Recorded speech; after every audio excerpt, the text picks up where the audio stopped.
Good afternoon. I am going chaga hunting today, and I'm in a state forest.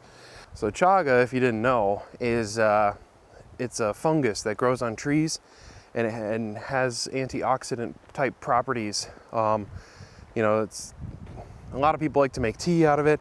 I've never tried it, but I really want to try it. So I figured I'd come to this state forest that has lower, like lowlands and marshes and stuff like that, and a lot of paper birch according to the DNR. And that's typically the tree you'll find it on. Apparently it can grow on others, but not commonly. So anyway, come along and let's find some chaga. Let's find some healthy, life prolonging, possibly, chaga. So as I was coming through the forest here, I saw this perfect contender, this old birch, quite old, and it's standing nicely. Yeah, it looks good. It has no leaves on it now, but the bark looks good. It seems like it's holding up. This would be a perfect contender to have chaga somewhere up here, somewhere on this wetter bark side. And it looks like a branch fell off there a long time ago, or was cut off.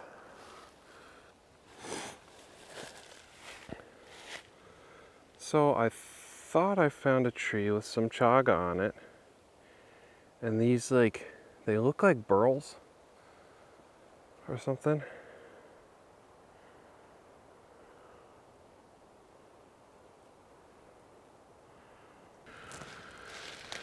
Okay, so this did not take long at all. Check this out. This is right near the spot where I found that tree that looked like it had some chaga. Look at that gigantic chunk. I'm pretty sure that's a huge chunk of chaga. And then this 100% is chaga. You can tell by the orange color it has inside. So I'm gonna try and take that. Now, one thing you want to do too when you harvest it is make sure you leave a little bit on the tree so it can grow back. Don't take it all. Plus, you risk hitting the tree or harming the tree if you get too close. So I'm probably gonna cut just where this splitting bark starts. I'll probably cut right around here. Just try and cut straight down. And then on this, I have a hatchet with me, so I'm gonna hack away at this a little bit and figure out for sure if it's chaga, and if it is, I'm not sure what I'm gonna do. I might try and come in and cut up here like this, and then like quarter it, and then come in from the side and just cut like a chunk off. So I'm really excited about this. I just want a little bit for myself. That's the thing about harvesting this is I'm pretty sure, and hopefully I don't get, my wrist slapped with this, but I'm pretty sure as long as you're just collecting a little bit for yourself, you're fine. You don't need a permit. For other foraging permits and harvesting certain things, like if you're gonna go harvest a bunch of mushrooms and then resell them or something like that, you need a permit from the DNR.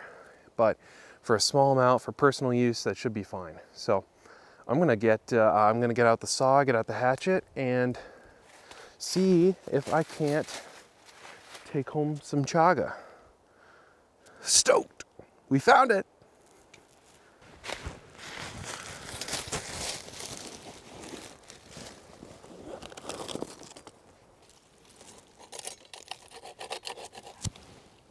Is it too far in? I'm not sure.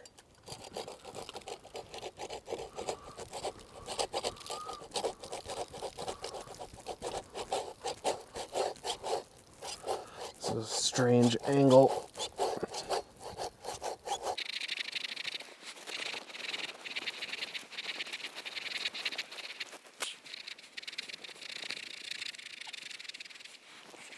Okay. It's turning the saw blade an interesting color. It's like this green yellow. It's a bummer how much of it I'm wasting here just by sawing it,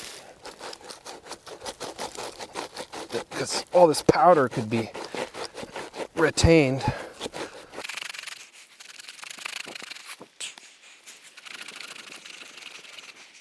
All right, let's just quarter this away now.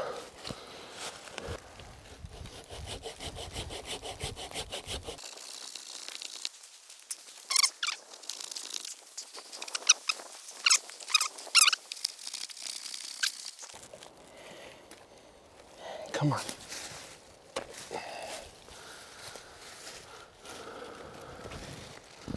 So look at that. It looks really dark. It looks really wet. So I got to make sure I dry this out soon and thoroughly.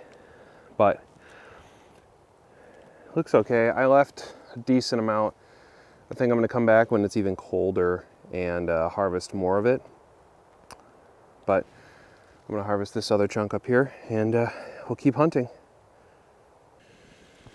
And here's chunk number 2.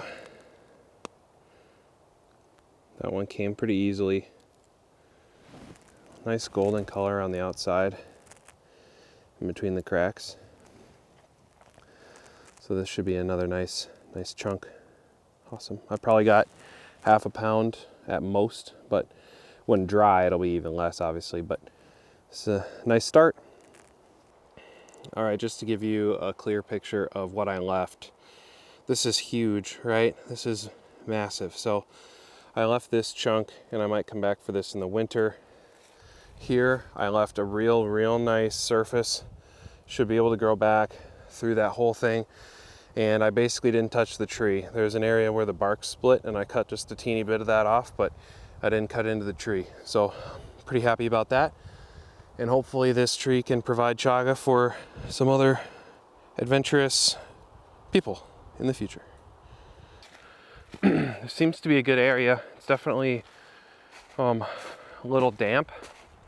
And that's one thing is with chaga, you don't want to harvest it in the summer. The trees that it only grows on live trees, and you only want to harvest it from live trees. But the trees reabsorb nutrients from the chaga, but in the fall and winter, the chaga absorbs nutrients from the tree to survive the winter, and that's when you want to harvest it, when it actually has all that stuff in it. So today is probably close to 50 now, which is on the high side, but it has been cold for the last week and a half. And I'm hoping that the chaga that I harvest today will be okay. Look at this exquisite paper birch. Just look at this bark peeling off here. Like, this is exactly why it's called a paper birch.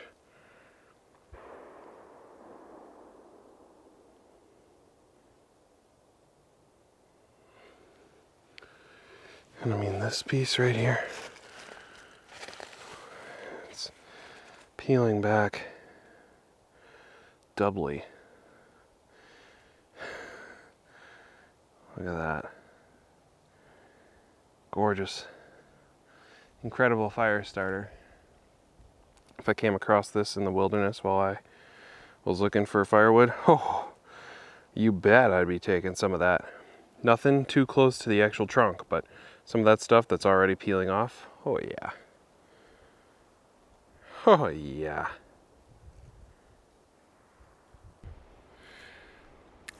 So anyway, I hope you enjoyed today's video. I got some nice haul of chaga here. This is probably 1/2 to 3/4 of a pound, and I'm gonna break this up when I get home and dry it out as quick as possible so it doesn't get moldy.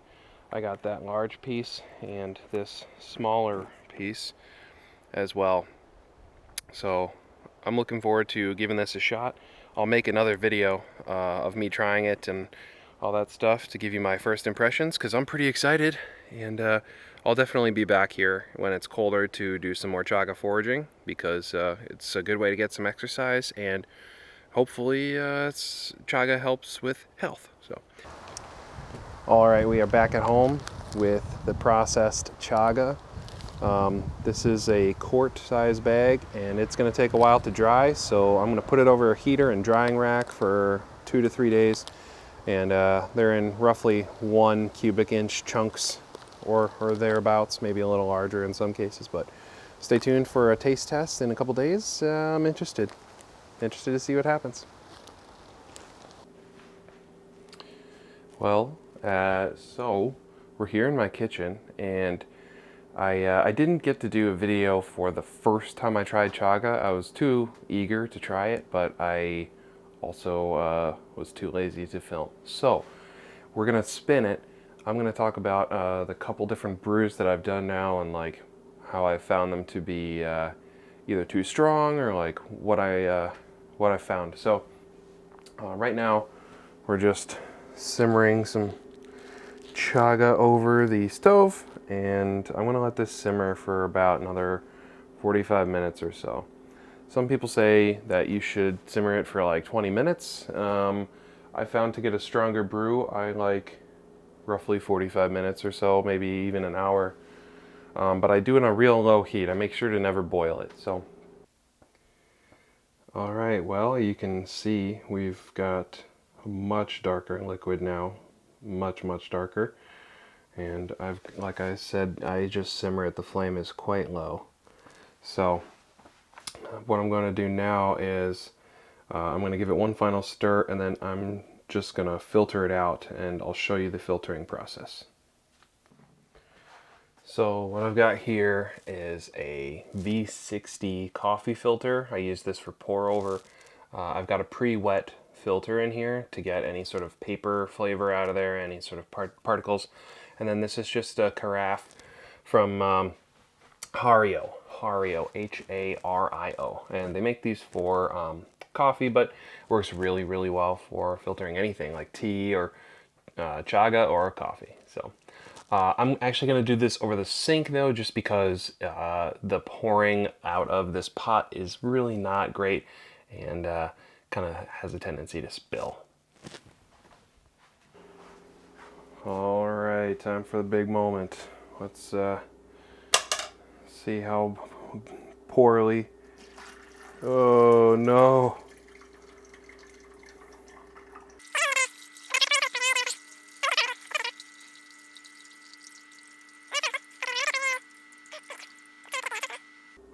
So now we've got all these chunks inside, and I'm just going to dump them out on a paper towel on the left over here, because they can be reused, and half of those are reused from a previous batch. So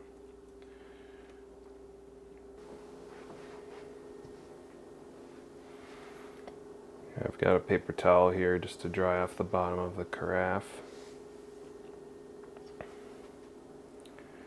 This is just about done.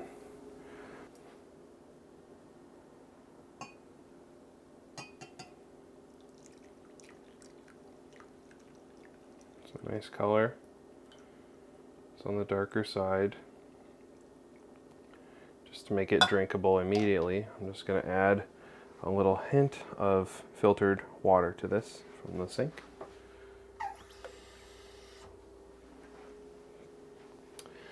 And there we have chaga. Now, chaga tea, I should say.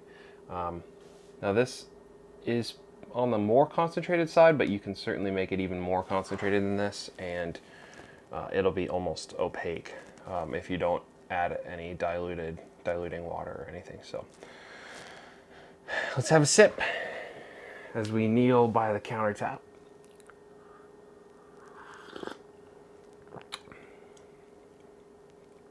Yeah, it's it tastes a lot like paper, honestly.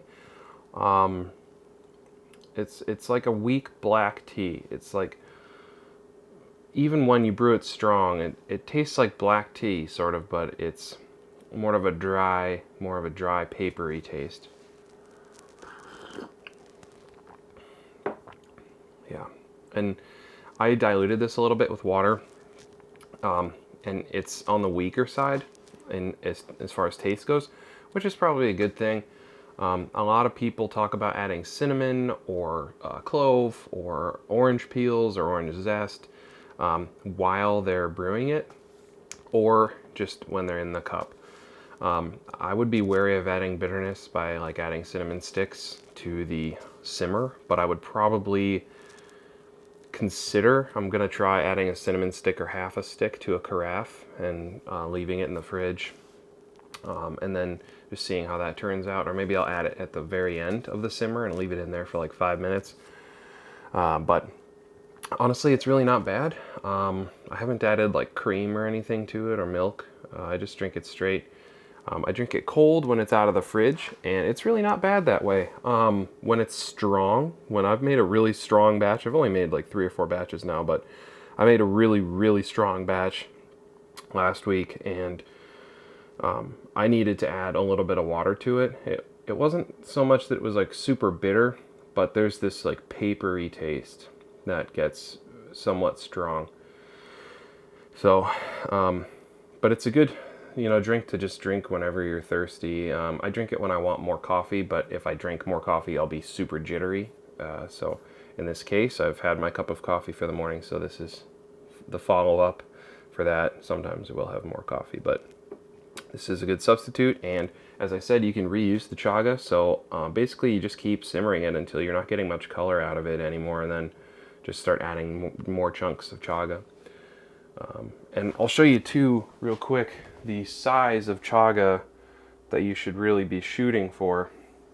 So these pieces here, this is a small one in front, and then this larger piece is about as large as you should go. This is probably 1 inch by 1/2 inch, maybe 1 inch by 1.25 inches. It's a little bit on the big side. Otherwise, this is a good size here.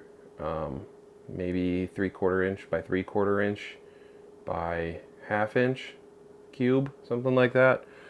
This is a good cube. This is probably 3/4 by 3/4 by 3/4. Like I said, you can reuse these, and then if you have these larger chunks, just break them up, and you'll be able to extract more efficiently from them. So anyway, hope you've enjoyed this forage, this catch and cook, this forage and brew session. I'm going to go chaga hunting again, like I mentioned in the earlier part of the video. Once it gets colder, I'm going to go back to where I was and hunt for a couple more pieces. I've used about half the chaga I got, and I think I've overused some of it, so I'm going to be a little more frugal, make sure I get the most out of it. But it's been good, and I enjoyed drinking it, and so far I have yet to realize any of the health benefits, but it's not a bad drink. And yeah, I'm just going to keep, yeah, it's been enjoyable. So anyway, hope you've enjoyed this. Please give this video a like if you liked it. If you want me to do more stuff like this, let me know in the comments. Subscribe if you want to see more trail videos, foraging, bushcraft, all that good stuff. And yeah, I'll see you in the next one. Thanks for watching.